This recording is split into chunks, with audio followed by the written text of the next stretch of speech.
कहीं कब्र पे सजदा हो रहा है, कहीं सूअर की इबादत हो रही है, कहीं कुत्ते की इबादत हो रही है, कहीं शर्मगाह की इबादत हो रही है, कहीं पत्थर के आगे हाथ जोड़ा जा रहा है और आपको कोई फर्क नहीं पड़ता। जबकि ज़िना से बड़ा पाप शिर्क करना है। अपनी सगी बहन, अपनी सगी मां के साथ ज़िना करना उतना बड़ा पाप नहीं है जितना बड़ा पाप अल्लाह के साथ शिर्क करना है। मेरे प्यारे, ज़िना करने वाले की अल्लाह क्या माफी हो सकती है? कत्ल करने वाले की माफी हो सकती है, चोरी करने वाले की माफी हो सकती है, लेकिन शिर्क करने वाला अगर बगैर तौबा किए दुनिया से चला गया, अल्लाह ताला क्या उसकी माफी होने वाली नहीं है। ये किसका ऐलान है? खुद अल्लाह का ऐलान है। इन्नल्लाह ला यगफिरु अन युशरक बिही व यगफिरु मा दून ज़ालिका लिमन यशा। अल्लाह ताला शिर्क को माफ नहीं करेगा, शिर्क से नीचे के जो गुनाह है वो माफ हो जाएंगे।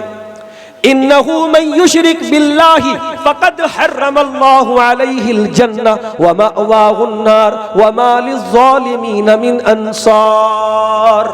जो अल्लाह के साथ शिर्क करेगा और उसी हालत में मर जाएगा, अल्लाह ने जन्नत उसके ऊपर हराम कर दी, वो हमेशा जहन्नम में रहेगा और उसका कोई मददगार नहीं होगा। इतना बड़ा पाप है शिर्क करना। मुसलमानों, आज कितने करोड़ मुसलमान हैं जो तौहीद का मतलब भी नहीं जानते, शिर्क का मतलब ही नहीं जानते।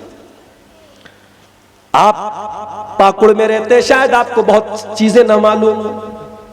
बर्दमान आप चले जाइए, कलकत्ता चले जाइए, पटना चले जाइए, दिल्ली चले जाइए, मुंबई चले जाइए, अजमेर चले जाइए, बरेली चले जाइए, हमारे यूपी में लखनऊ चले जाइए, फैजाबाद चले जाइए, आपको जगह जगह ऐसी जगह मिलेंगी जहां मुसलमान मौजूद है, टोपी लगाए हुए हैं, औरतें मौजूद है, नकाब पहने हुए हैं, मगर वहां कोई अल्लाह का नाम लेने वाला नहीं है, कोई अल्लाह की इबादत करने वाला नहीं है। उन कब्रों के ऊपर, उन मज़ारों के ऊपर जाकर के सजदा कर रहे हैं।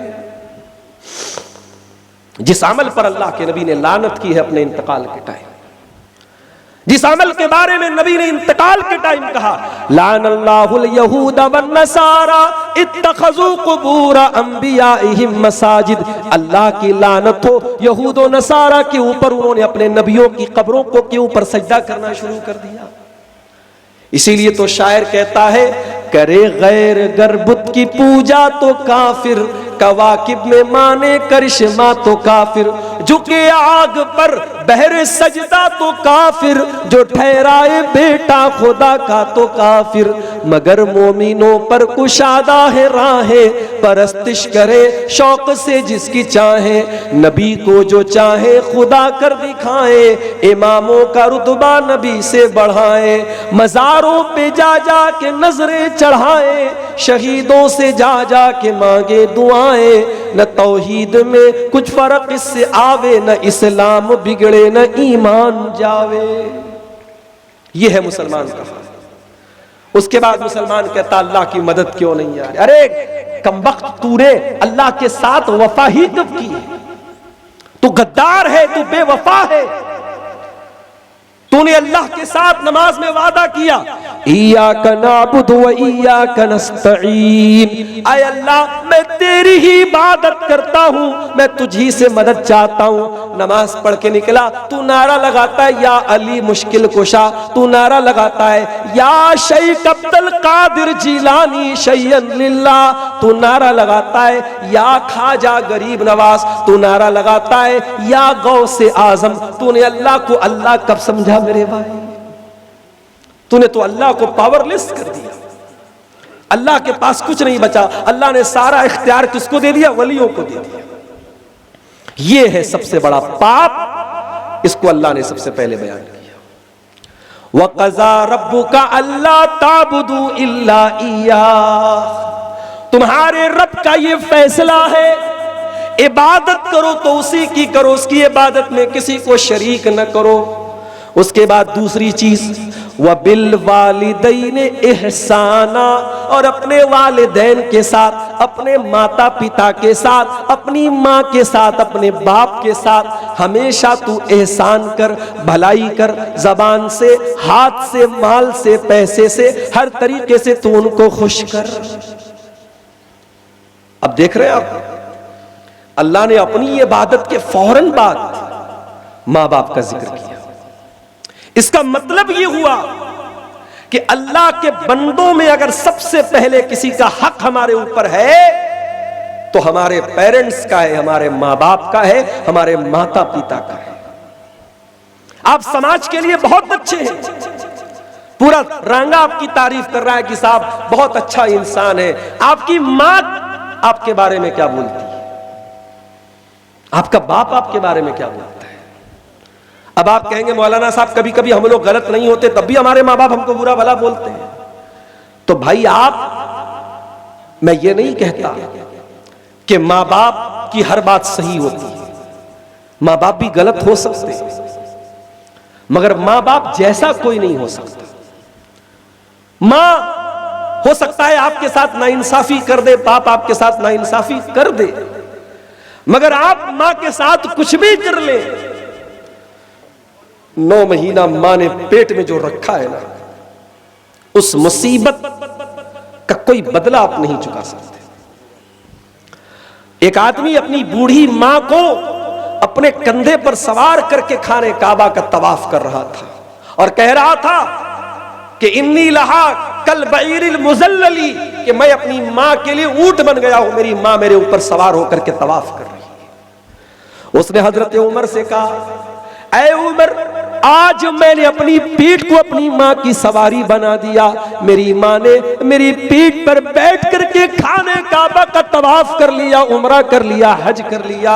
ऐ अमीरुल मोमिनीन, ऐसा लगता है कि आज मैंने अपनी मां का हक अदा कर दिया। कहा, रे जालिम, तू मां का हक अदा करने की बात करता है, वला बेज़फ़रतिन वाहिदा, तेरी मां ने जब तुझको जन्म दिया था, जब अपने पेट से तुझको बाहर निकाला था, तुझको पैदा किया था, जब तेरी मां की जुबान से जो चीख की आवाज निकली थी, जो दर्द की आवाज निकली थी, अभी तो तूने उस आवाज का भी हक अदा नहीं किया है। बड़ी संकट, बड़ी मुसीबतें झेलती है हमारी माएं हमारे लिए। हम खाना खा लें, मां भूखी रह जाती है। पैदा होने के बाद तो कितने दिन ऐसा होता है, बच्चा रात भर जागता है, रोता है, मां बेचारी अपनी नींद कुर्बान करती है। आप कर सकते हैं क्या? आज आप जवान है, बूढ़ी मां है घर में, उसको रात में खांसी आने लगे, 5 मिनट खांसी आ जाए, 10 मिनट खांसी आ जाए, आपका पारा चढ़ने लगेगा, आप जाकर के बोल देंगे, मां तू कहीं और चली जा, क्यों? मेरी नींद खराब कर रही है। आप बोल देंगे ऐसा, मां कभी नहीं बोलती। बच्चा रात में 10 बार रोएगा, 10 बार मां बेचारी उठेगी, बच्चे के गीले बिस्तर को चेंज करेगी, बच्चे का पाखाना और पेशाब साफ करेगी, गीले बिस्तर पे खुद सो जाएगी, बच्चे को नहीं सोने देगी। अच्छा, मां की मोहब्बत तो सबको नजर आती है, बाप की मोहब्बत नजर नहीं आती। मां पेट में रखती है तो मां का ज्यादा नाम आता है, मां दूध पिलाती है तो मां का ज्यादा नाम आता है। अरे ये उंगली पकड़ के चलना किसने सिखाया? ये जो तेरे बदन में ताकत आई, ये जो समझदारी आई, ये अच्छे बुरे की तमीज आई, किसने सिखाई तुझे? तेरे बाप ने सिखाई। बाप का एहसान मेरे भाइयों कभी आप चुका नहीं सकते। जमाने की धूप में बाप आपके लिए साया बन के खड़ा रहता है। जिस बच्चे का बाप ना हो, कोई थप्पड़ लगा के चला जाता है, कोई मार के चला जाता है, दुनिया कहती है अरे ये तो यतीम है, इसका कोई बाप नहीं है। बाप का होना बहुत जरूरी है।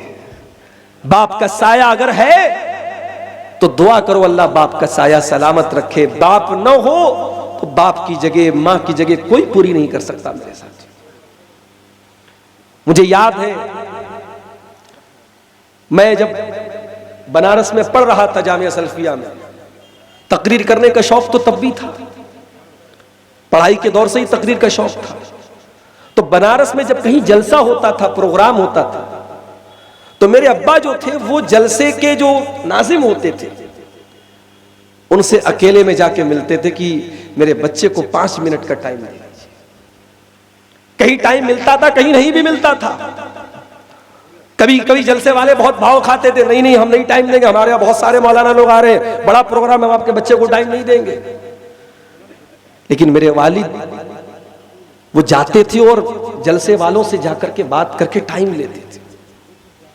और मुझे याद है आज भी, वो जमाना यूट्यूब का नहीं था, जब मैं तकरीर कर लेता था और उस जलसे की रिकॉर्डिंग होती थी, और उस जमाने में टेप रिकॉर्डर के कैसेट चलते थे, मेरे वालिद जाकर के पता करते थे कि कैसेट कहां मिलता है, और उस कैसेट को वो घर में ला करके टेप रिकॉर्डर में बार बार वो 5 मिनट की 10 मिनट की मेरी तकरीर को बार बार सुनते थे। मैं कभी मदरसे से आता, मैं देखता कि मेरे वालिद एक ही तकरीर को बार बार क्यों सुन रहे हैं। वो वालिद की मोहब्बत होती थी मेरे साथियों। मैं जब जामिया सल्फिया बनारस में पढ़ता था, एक दौर मैंने वो भी देखा, घर में गुर्बत का माहौल था। कभी ऐसा भी हुआ, सुबह सवेरे उठा, नाश्ते में कुछ नहीं है, माँ ने चाय बनाई, चाय के साथ एक रोटी भिगोई, चाय रोटी खाई, चल दिए मदरसे। हमारे माँ बाप हमें पढ़ाने के लिए, लिखाने के लिए, हमें तरक्की देने के लिए अपनी जिंदगी कुर्बान कर देते हैं मेरे साथियों। जब हम तरक्की पर पहुंच जाएं तो कभी अपने माँ बाप को न भूले मेरे भाई। इस लायक बनो कि जब दुआ के लिए हाथ उठाओ तो जबान पर यह दुआ जरूर आए, रब्बिरहमहुमा कमा रब्बयानी सगीरा, परवरदिगार मेरे माँ बाप पर रहम फरमा, जिस तरीके से बचपन में उन्होंने मुझे पाला है। मैं फिर कह रहा हूं, जरूरी नहीं है कि मां की हर बात सही हो, बाप की हर फैसला सही हो। उनके फैसलों से इख्तिलाफ कर सकते हैं अदब के साथ, तमीज के साथ, लेकिन आप उनकी खिदमत मत छोड़िए, उनका अदब मत छोड़िए, उनका ख्याल करना मत छोड़िए। आपकी वजह से उनकी आंखों में कभी आंसू ना आए, इस बात की जरूर कोशिश कीजिए मेरे साथी। कुरान कहता है वबिल वालिदैन इहसाना, अल्लाह का दूसरा हुक्म यह है अपने माता पिता के साथ तुम अच्छा सलूक करो। इम्मा यबलुगन्ना इंदकल किबर अहदुहुमा औ किलाहुमा फला तकुल लहुमा उफ्फिन वला तन्हरहुमा। जब तुम्हारे माँ बाप में से कोई एक बूढ़ा हो जाए या दोनों बूढ़े हो जाए, अल्लाह ने एक का जिक्र पहले किया, यानी एक बूढ़ा हो जाए, एक अल्लाह के पास चला जाए। मां चली गई, बाप बचा, बाप चला गया, मां बची। अगर एक बचा है या एक बची है, उसका ज्यादा ख्याल रखो। कल दोनों थे, कोई कमी हुई, कोई बेशी हुई, दोनों ने एक दूसरे के साथ सुख दुख बांट लिया। अब मां चली गई, बाप अकेला बचा, बाप किससे बोलेगा? बाप चला गया, मां बची, मां को तकलीफ हुई, मां किससे बोलेगी?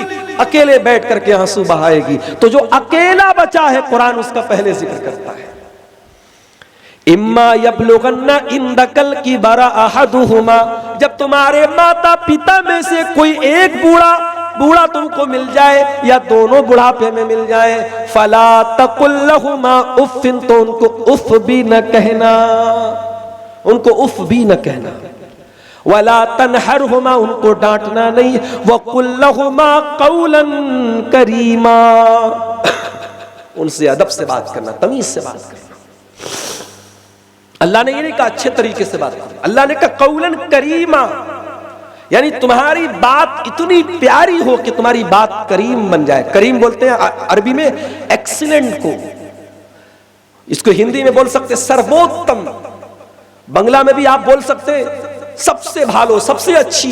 यानी तुम्हारा जो वक्तव्य है अपने माँ के साथ, अपने बाप के साथ, तुम्हारा जो बोलने की शैली है, तुम्हारा जो बोलने का अंदाज है, तुम्हारी जो बात है, तुम्हारी जो वॉइस है, आवाज है, वो हमेशा सॉफ्ट होनी चाहिए अपनी माता के साथ, अपने पिता के साथ। उसके बाद फरमाया वक़्फ़िज़ लहुमा जनाह ज़ुल्ल मिनर रहमा, और अपने माँ के लिए, अपने बाप के लिए हमेशा अपने आप को बिछा देना, अपने आप को डाउन कर लेना, अपने आप को नीचा कर लेना। माँ से ऊंचा बनने की कोशिश न करना, बाप से ऊंचा बनने की कोशिश न करना। कभी ऐसा भी होता है, बेटा ज्यादा पैसा कमा लेता, बाप से बोलता अरे आपने क्या किया है? मैंने सब बनाया है। अरे तूने सब बनाया, तुझको किसने पैदा किया? तेरे सर में जो ये दिमाग आया, ये दिमाग तुझको किसने दिया?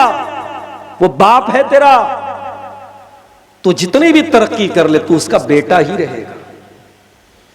इसलिए कभी बाप से सुपीरियर बनने की कोशिश न करो, मां से कभी सुपीरियर बनने की कोशिश मत करो। और फिर अल्लाह ने दुआ सिखाई, वक़ुर रब्बिरहमहुमा कमा रब्बयानी सगीरा, और ये दुआ पढ़ते रहना, ऐ मेरे परवरदिगार मेरे माँ बाप पर तू रहम फरमा, जिस तरीके से उन्होंने बचपन में मुझको पाला है, मेरी तरबियत की है। तो ये दो चीजें होंगी। उसके बाद अब अल्लाह ताला एक हमें नसीहत करता है। कोई इंसान कह सकता है, अय अल्लाह मैंने माँ का बहुत ख्याल किया, मैंने बाप का बहुत ख्याल किया, लेकिन माँ को खुश न कर सका, बाप को खुश न कर सका। माँ चली गई, बाप चले गए, मुझसे नाराज रहे। अय अल्लाह मैंने कोई तकलीफ नहीं पहुंचाई।